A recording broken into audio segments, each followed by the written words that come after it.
Behind every public figure is a personal story that rarely makes the headlines. For Kirinyaga Governor Anne Waiguru, her journey through love, heartbreak, and healing has been marked by both quiet struggles and surprising acts of grace. Today, we take you through the emotional and powerful behind-the-scenes story of her first marriage, the painful divorce that followed, and how she found love again with city lawyer Kamotho Waiganjo. Few people know that Waiguru isn't Anne's birth name. It was the name she adopted after marrying her first husband, Tony, in the early 1990s. The two met at Nairobi Lighthouse Church, where both were active and devoted members. Anne, who had grown up in Kariobangi North before attending Precious Blood High School and later Egerton University, met Tony in the early days of her adult life. Tony was from a well-off Murang'a family and has studied law in India. Described by those close to him as a social and easygoing, Tony was said to have loved Annie deeply. Friends revealed that to him, Annie was his world, and he often spoke of her with great pride, referring to her as the love of his life and the accomplished mother of his children. Their relationship was admired by many.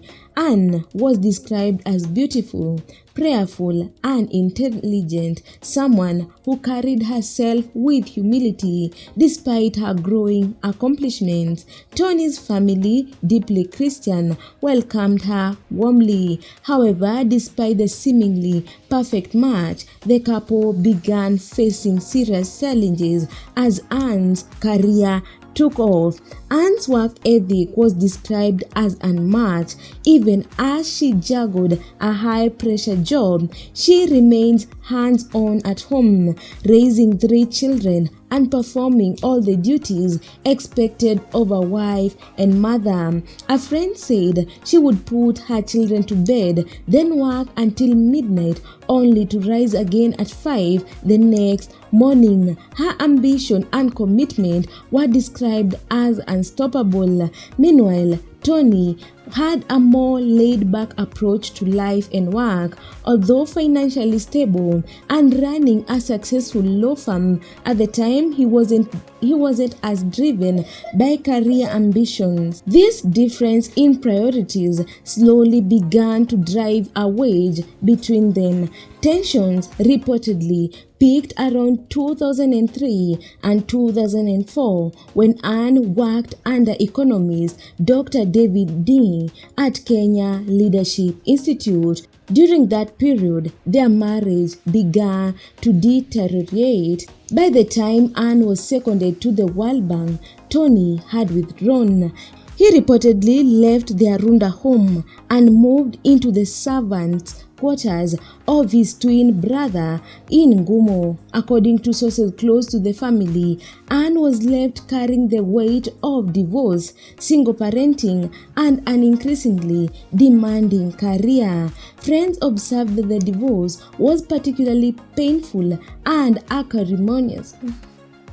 Friends observed that the divorce was particularly painful. Communication between the two ceased completely, and Tony temporarily closed his law practice as he dealt with the emotional toll. Anne focused her energy on 3 things: her children, her church, and her career. Those who knew her said it was nothing short of a miracle that she didn't break down under the strain. Eventually, as time passed and wounds began to heal, both Anne and Tony found peace. Despite the pain of their split, they reconnected years later when Anne had risen to the position of Cabinet Secretary for Devolution. The former couple met, talked, and resolved their differences. They rekindled a friendship built on mutual respect, especially for the roles they had played in each other's life and in raising their 3 children. A source close to the family revealed that Anne remained generous towards Tony. Even after the divorce, she reportedly bought him a BMW and gifted him a townhouse in Kiambu. She also helped him re-establish his law office, not because he needed the help financially, but because, in her words, they remained best of friends.